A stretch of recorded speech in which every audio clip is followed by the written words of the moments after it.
За та бүхний өнөөдрийн амар амгалан айлтгая. Эрүүл мэндийн яамнаас коронавирус халдвар буюу COVID-19-ийн талаарх ээлжит мэдээллийн цаг эхэлж байна.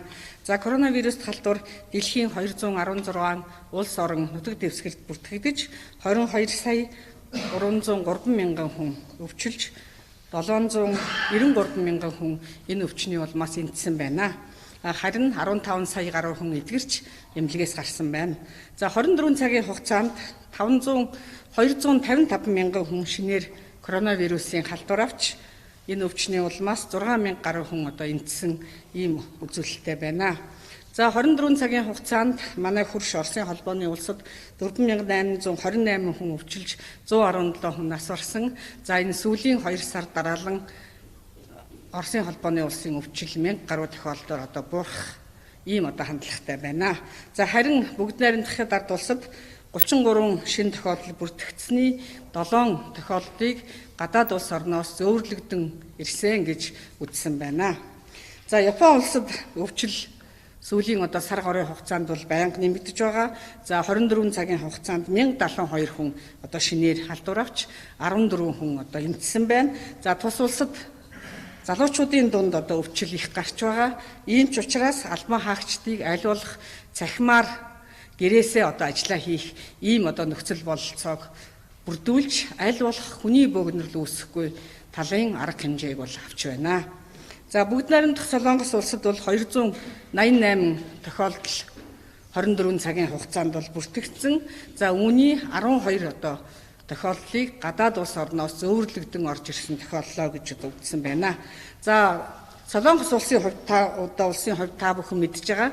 За илрүүлэг, шинжлэх, эмчлэх гэсэн ийм арга барилаар явж дэлхийн олон улс орнуудад коронавирустэй тэмцэх сэргийлэх арга хэмжээний загварыг загвар улс орон гэж үнэлэгдэж байгаа. Хэдий ч сүүлийн үед сүмийн үйл ажиллагаатай холбоотой кластер өвчлөлүүд голомтлон гарч өвчил нэмэгдэх ийм хандлагатай байна. За COVID-19-ийн талаар бид та бүхэнд зарим судалгаа шинжилгээ дэлхийд бус орнуудад авч байгаа арга хэмжээг та бүхэнд танилцуулдаг байгаа. За ингээд энэ жилийн хувьд удахгүй 10 сараас эхлэн ер нь дэлхийн хойд бүсийн орнуудад улирлын томуу гарч эхэлнэ. Ийм учраас Дэлхийн эрүүл мэндийн байгууллага энэ жилийн хувьд бол COVID-19-тэй цуг улирлын томуу зэрэгцэж ийм хүндрэл учрах магадлал өндөр байгаа учраас дэлхийн улс орнуудыг COVID-19-өөс урьдчилан сэргийлэхийн тулд улирлын томуугийн вакцинд хүн амыг өргөн хүрээгээр хамруулах, улирлын томуугийн дархлаажуулалтыг өргөн хийхийг зөвлөмж болгож байна. За Канадын Торонто хотын эрдэмтэд нэг сонирхолтой судалгаа хийсэн байна. За энэ эрдэмтдийн судалгаагаар COVID-19 цар тахлын үед хүн хоорондын зайг 2 метр гэж тогтоон мөрдүүлж байгаа хэдий ч энэ нь туршилт судалгаагаар хангалтгүй байна гэж тогтоогдсон байна. За тухайлх юм бол уг судалгаагаар өвчтөн ханиах, найтах үед шүлсний тусал 5 метрийн зайд үсэрч тархаж байгааг тогтоосон байна. Ийм учраас зай барих энэ дэглэм мөрдөлтийг өшөө нэмэгдүүлэх шаардлагатай байна гэдгийг эрдэмтэд зөвлөсөн байна. За мөн Америкийн нэгдсэн улсын эрдэмтэд COVID-19 чиглэг орчинд хуурай орчноос илүү 23 дахин удаан хугацаагаар илүү оршиж байдгийг тогтоосон байна. Харин чигшил баг хуурай агаар нь туслыг хурдан ууршуулдаг гэж үзсэн байна. За ийм учраас агаарын солилцоог байнга хийж цонх хаалга савыг онгойлгож агаар жуултыг сэлгэлт хийж яах нь маш чухлаа гэж үзсэн байна. За тэр битгий хил харанхуй, битүү, агааргүй орчинд коронавирусын шүлс, өвчтэй хүний шүлс 8 метрч хоол үсэрч халдвар тарааж болно гэдгийг бас тогтоосон байна. За ингээд Америкийн нэгдсэн улсын Жоржиа, Миссисипи, Теннесси зэрэг олон мужуудад хичээл сургуульд эхэлсэн. За энэ хичээл сургуулийн хүүхдүүдийн дунд COVID-19-ийн халдвар голомтлон гарч байгаа учраас олон сургуулийн үйл ажиллагааг зогсоож бүх хичээлийг цахимаар буюу онлайнаар явуулдаг хэлбэрт шилжсэн байна. За манай улсын хувьд тусгаарлах ажиглалтанд өчигдөр шинээр 80 хүн орж 181 хүн тусгаарлалт ажиглах байрнаас гарч гэрийн тусгаарлалтанд бол шилжсэн. Одоогоор 299 хүн 2099 хүн бол тусгаарлах ажилтнанд бол байна. За эдгээрт бол 28 их эмч, 74 эрсдэн дэмч, 115 төрлийн албан хаагч тусламж үйлчилгээ бол үзүүлж байна. За цэргийн төв эмнэлэгт бол үргийн онгоцоор ирсэн 54 хүн хөвчтөн эмчлэгдэж байгаа. За үүнээс 3 хүний биеийн байдал хүндөвтөр эрчим тэмчилгээний тасагт байна. За эдгээрт 12 их эмч, 49 совилогч, асрагч эмнэлгийн тусламж үйлчилгээг бол үзүүлж байна. За 24 цагийн хугацаанд бол шуурхай 119 дугаарт бол 102 дуудлаганд бол хариу зөвлөгөө өгсөн байна. За мөн Симүүтийн 1800 2000 дугаарт 24 цагийн хугацаанд 13 хүн сэтгцийн эрүүл мэндтэй холбоотой зөвлөмж авсан бол онлайнаар 2 хүн холбогдож зөвлөмж зөвлөгөө авсан байна. За ингээд халдвар төвчин судлалын үндэсний төвийн өнөөдрийн мэдээллийг танилцуулнаа.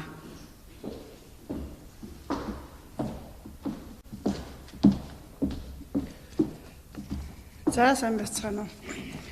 За 8 дугаар сарын 19-нд халдвар төвчин судлалын үндэсний төвийн 2 лаборатори, Дархан Уул аймгийн вирус судлалын салбар лабораторид нийтдээ 602 хүн шинжилгээ хийсэн. Бүх шинжилгээнд коронавирус илрээгүй байна. За үүнд 20 оны 7 дугаар сарын 31-нд Сидней Улаанбаатарын онгоцоор ирсэн 186 хүний давтан шинжилгээ. За 8 дугаар сарын 1-нд Сөүл Улаанбаатарын онгоцоор ирсэн 259 хүний давтан шинжилгээ. За тусгаарлан ажиглах байранд ажиллаж байгаа эмч ажилчид 46 хүний шинжилгээ. За гадны улс оронд явах хүсэлт гаргасан 77 хүний шинжилгээ. За энэ шинжилгээ бол бас хүн ардын дунд тандалт хийж байгаа нэг хэлбэр. Ийм 77 хүний шинжилгээ байна.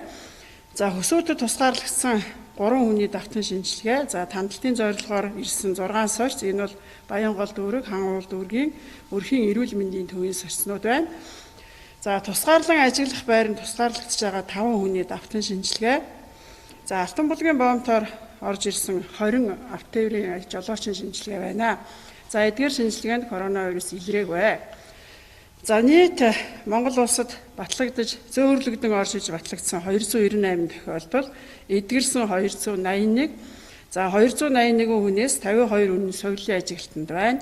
14 хүн гэрээ ажиглалтанд. За 215 хүн нь бол ажиглалт хандлтын хугацаа дууссан байна. За одоо халдвар төвчин судлалын үндэсний төвийн халдвартын клиникт 17 хүн эмчлэгдэж байна.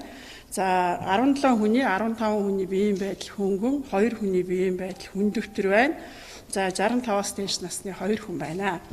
За нийтдээ халдвар төвчин судлалын үндэсний төвд бол 35 хүн эмчилгээт хандлтанд байна. За томоогийн өөрчлөлийн талаар бол бас 33 дугаар 7 хоногийн мэдээ өнөөдөр гарсан учраас танилцуулъя. Томоо төс төвчин бол бас 8 дугаар сарын сүүлч 9 дугаар сараас эхлээд томоо төс төвчин бол бүртгэгдэж эхэлдэг. За одоогийн байдлаар амбулаторийн үйлчлэгтний 2.1% нь томоо төс төвчин байна. За 2.1% бол амьсгалын замын халдварууд коронавирусыг илрүүлэх шинжилгээг нийтдээ 20 сарцанд хийхэд хангалттай нэгжүүдээс ирсэн. За энд бол риновирус, энтервирус бол амьсгалын замын цочмог халдваруудыг үүсгэгч вирусүүд бол гарсан байна. За Дорнод аймгийн лабораторид бас 31 хүнээс сорьц авахд тандалтын зорилгоор авсан 31 сорьцонд бол вирус илрээгүй байна. За анхаарал тавьсан байна.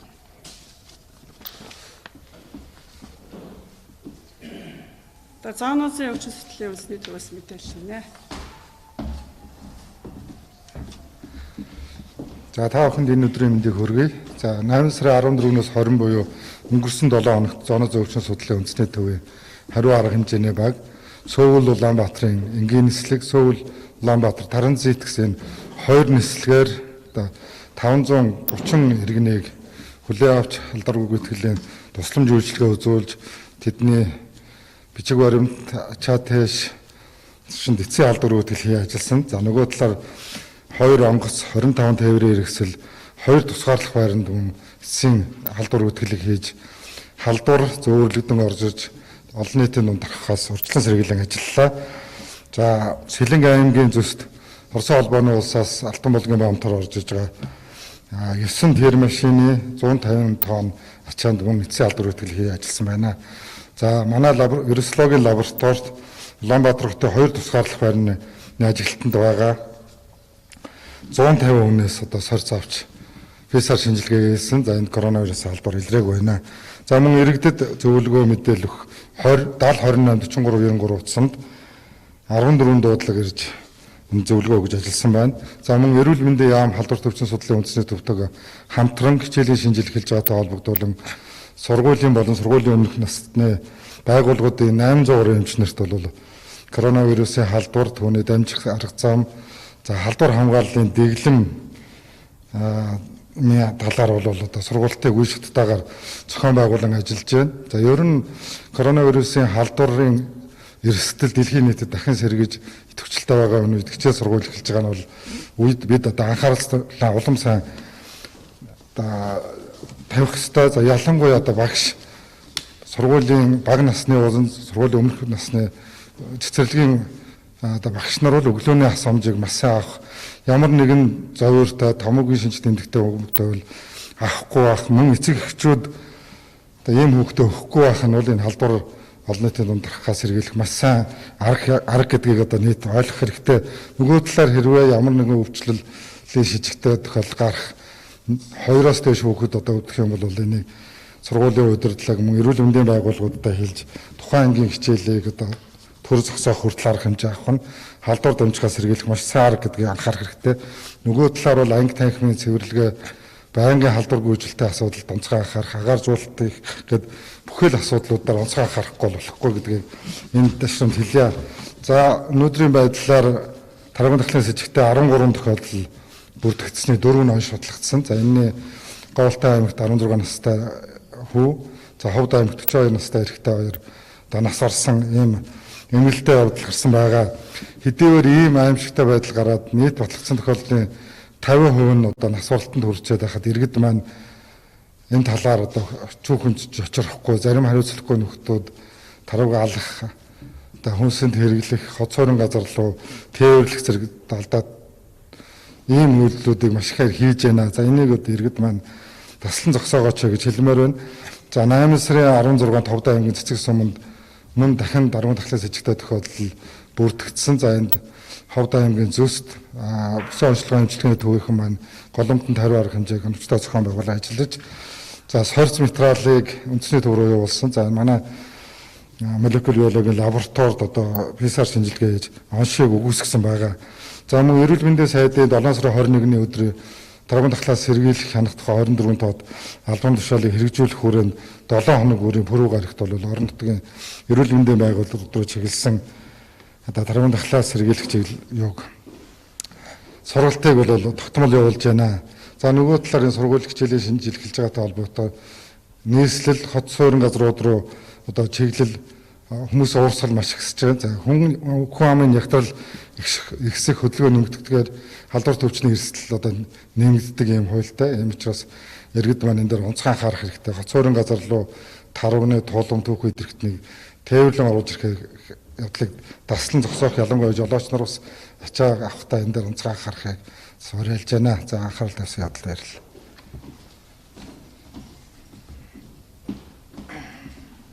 За дэлхийн нийтээр коронавирусын одоо цар тахал болж байгаа энэ үед бол хичээл сургууль боловсролын одоо шинэ хичээлийн шинжил эхлэх гэж байна. За энэтэй холбогдуулан эрүүл мэндийн яам, боловсрол шинжилгээ ухааны яам хамтран одоо ажиллаж байгаа. Тэгээд энэ боловсрол соёлын шинжилгээ ухааны яамнаас өнөөдрийн байдлаар ямар одоо хичээлийн шинжилгээтэй холбогдуулан тушаал шийдвэрүүдийг хэрхэн гарч хэрэгжүүлж эхэлж байгаа талаар боловсрол шинжилгээ ухааны яамны Багдунд боловсролын газрын дарга Ням Очир та бүхэнд мэдээлэл хийнэ. За та бүхэнд энэ өдрийн мэндийг хүргье. Тэгээд боловсрол шинжилгээ ухааны яам энэ өдрөөс эхлээд эрүүл мэндийн яамтайгаа хамтраад энэ 11 цагийн мэдээллийн цагуудаар хийж хэрэгжүүлж байгаа ажлын талаар товч мэдээллүүдийг өгөхөөр шийдвэрлсэн. За үүнтэй холбоотой өнөөдрийн байдлаар яг ямар тушаал шийдвэрүүд батлагдаж гараад ямар бэлтгэл ажил хангаж байгаа талаар мэдээлэл өгье. За Монгол Улсын шадар сайдын 2020 оны 7 дугаар сарын 23-ны өдрийн 72 дугаар тушаалаар за гамшигаас хамгаалах өндөржүүлсэн бэлэн байдлын нөхцөлд шилжсэн үед хичээл сургалтын үйл ажиллагааг эхлүүлэхэд ямар дүрм журам заавар хэрэгжүүлэх юм, ямар санал хувилбар боловсруулах юм бэ гэдэг энэ ажлын хэсгийг боловсрол шинжилгээ ухааны сайдаар ахлуулан байгуулсан. За энэ ажлын хэсэг бол шаардлагатай дүрм журмын төсөл санал хувилбарыг боловсруулж 2020 оны 7 дугаар сарын 28-ны өдрийн Улсын онцгой комиссийн хуралдаанд танилцуулсан. За Улсын онцгой комисс танилцуулсан санал хувилбарыг засгийн газар танилцуул шийдвэрлүүлэхийг Улсын онцгой комиссоос боловсрол шинжилгээ ухааны сайдад даалгасан. За үүний дагуу 7 дугаар сарын 29-ны өдрийн засгийн газрын хуралдаанд санал хувилбарыг танилцуулж за 32 тоо тогтоол гарсан хичээлийн жилийн бэлтгэл ажлыг хангах үүргийг за боловсрол шинжилгээ ухааны сайд хөдөлгөөн нийгмийн хамгааллын сайдад даалгасан. За үүнтэй холбоотойгоор шадар сайд, сангийн сайд, хөдөлмөр нийгмийн хамгааллын сайд, боловсрол шинжилгээ ухааны сайд, эрүүл мэндийн сайдын хамтарсан 5 сайдын хамтарсан тушаал гарсан. За энэ тушаалаар хичээлийн шинжилгээг эхлүүлэх шаардлагатай төсөв санхүү, хичээлийн жилийг эхлүүлэх бэлэн байдлын төлөвлөгөө, хүний нөөцийн энэ төлөвлөлтийг хийж хэрэгжүүлэхийг бол салбарын дэд сайд нарт даалгасан. За мөн хичээлийн шинжилт энэ өндөржүүлсэн бэлэн байдлын нөхцөл цар тахлын үед эхэлж байгаатай холбогдуулаад нийгэм сэтгэл зүйн нөлөөллийн арга хэмжээ авч хэрэгжүүлэх холбогдох байгууллагууд даалгасан. За мөн эдийн засаг хүндэрч байгаа, өрх гэр бүл үүсэж байгаа нөхцөл байдлыг харгалзан за хувийн хвшлийн сургууль, төрийн өмчийн сургууль, ихтэй сургуулиудыг бол өмчийн бүх хэлбэрийн сургуулиудыг сар улирлаар төлбөрийн уян хатан зохицуулалт хийх, эцэг иргэдэд амт учруулахгүйгээр шийдвэрлэх энэ үүргийг бас нэгж байгуулгын удирдлагуудад даалгасан. За мөн шаардлагатай сурчлагаа нөлөөллийн ажил арга хэмжээ авч хэрэгжүүлэхийг бас орон нутгийн удирдлагуудад даалгасан. Ийм 5 сайдын тушаал гарсан.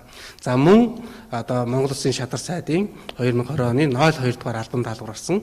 Энэ 02 дугаар албан даалгавар бол аймаг нийслэлийн засаг дарга, аймаг нийслэлийн онцгой комиссийн нарийн бичгийн дарга нарт чиглэсэн албан даалгавар байгаа. Орон нутгийн түвшинд нэгж байгууллагууд ариутгал халдваргүйтгэл цэвэрлэгээ хийх, шаардлагатай төсөв санхүүгийн нөөцийг бүрдүүлэх, за гар угаах орчин нөхцөлийг бүрдүүлэх, тоног төхөөрөмжийн тоог нэмэгдүүлэх, за орон нутгийн хэмжээнд яг энэ онцгой нөхцөлд хичээлэх, дадлага сургуулиудыг хийж бэлэн байдлыг хангах гэсэн чиглэлээр орон нутгийн түвшинд бэлэн байдлыг хэрхэн яаж хангах чиглэлээр Монгол Улсын шадар сайдын албан даалгавар туссан. За мөн боловсрол шинжилгээ ухааны сайдын А17 гэсэн яг хичээл цэцэрлэг ерөнхий боловсролын сургуулийн хичээл сургалтыг удирдан зохион байгуулах төр журам гарсан. Одоо та бүхэнд нэлээд нээлттэй мэдээлэлүүд өгч байгаа. Цэцэрлэгийн сургалт хичээл сургалтын үйл ажиллагаа хэрхэн явах юм, ерөнхий боловсролын хичээл сургалтын үйл ажиллагаа хэрхэн явах юм бэ гэдэг чиглэлээр наривчилсан төр журмыг боловсруулсан. Төр журам батлагдсан гарсантай холбогдуулаад 2020 оны 8 сарын 11-ээс 12-ны өдрүүдэд бүх аймаг нийслэлийн боловсролын газрын дарга, цэцэрлэг хариуцсан мэрэгжилтэн, сургууль хариуцсан мэрэгжилтнүүдийн 2 өдрийн сургалтыг зохион байгуулсан. Энэ сургалтаар яг энэ өндөржүүлсэн бэлэн байдлын үед хичээл сургалт зохион байгуулахад мөрдөх журамтай холбоотой хичээлийн хуваар зохион байгуулах, эцэг эхтэй хамтран ажиллах гэсэн наривчилсан дадлага ажлуудыг хийж яг энэ хичээллэх өдрийн тоог бууруулсан, хичээлийн цагийг бууруулсан, хичээлийн тоон зохицуулсан эсэнтэй холбогдуулаад илүү цаг үүсэхгүй, багш нарт ачаал үүсэхгүй ийм зохион байгуулалтууд хийж болох юм байна гэдэг дээр дадлага ажил гэсэн. Яг өнөөдрөөс эхлээд нийслэл зарим орон нутгуудын орон нутгийн сургалтууд эхэлж байгаа. Тэгэхээр өөрөөр хэлбэл энэ 9 сарын 1-ний хүртэл үе шаттайгаар багш нэг үрээ өндөржүүлсэн бэлэн байдлын үед хичээл сургалтын үйл ажиллагаа хэрхэн зохион байгуулах, хичээлийн хуваар төлөвлөлтийг хэрхэн хийх чиглэлээр дадлага сургуульд сургалт семинарыг зохион байгуулад бүгдээрээ нэгдсэн ойлголтоор нэг мэдээлэлтэйгээр ингэж орох бэлэн байдлыг хангаж байна. За мөн хичээл сургалтын үйл ажиллагаа эхлэгчтэй холбогдуулаад эрүүл мэндийн урьдчилан сэргийлэх үзлэг, за мөн эрүүл мэндийн вакцины үзлэг шинжилгээнд багш нарыг хамруулах ажилд 2 эрүүл мэндийн сайд, боловсрол шинжилгээ ухааны сайдын хамтарсан удирдамж батлагдсан. Одоо эрүүл мэндийн урьдчилан сэргийлэх үзлгүүдийн бол ажил хийгдээд эхэлсэн. Тун утгагүй багш нар маань 12-аас 15 төрлийн багц шинжилгээнд бас хамрагдах ажлыг эхлүүлнэ. За зарим дүүргээс бол эхний багц шинжилгээ авах ажлууд хийгдээд явж байгаа гэсэн мэдээлэл өгч байгаа. За мөн яг энэ цаг мөчид боловсрол шинжилгээ ухааны яамн дээр нийгэм сэтгэл зүйн нөлөөллийн үйл ажиллагааг зохион байгуулах ажлын хэсэг хуралдаж байна. Ингээд яг хичээл сургалт эхлэхэд ямар нэгэн айдас төгшөөргүй нэгдсэн ойлголттой гэр бүлийн орчинд дээр сургуулийн орчинд дээр бие биенээ дэмжиж хамтын оролцоотой үр дүнтэй зохион байгуулах ийм зүйлүүдийг бас энэ ажлын хэсэг үндэсний түвшинд зохион байгуулна гэж ингэж бэлтгэл ажиллаа хангаж байна. Ингээд дараагийн мэдээллүүдэд манай сургуулийн өмнөх боловсрол дээр яг хэрхэн наривчлсан зүйл заалтууд байгаа юм. Бага дунд боловсрол дээр, мэрэгжлийн боловсрол дээр, за тэгээд дээд боловсрол дээр ямар наривчлсан заалтууд байгааг манай яг тухайн асуудал хариуцсан дарга нар та бүхэн мэдээлээд явахаар байгаа. За ингээд анхаарлаа туссан баярлалаа.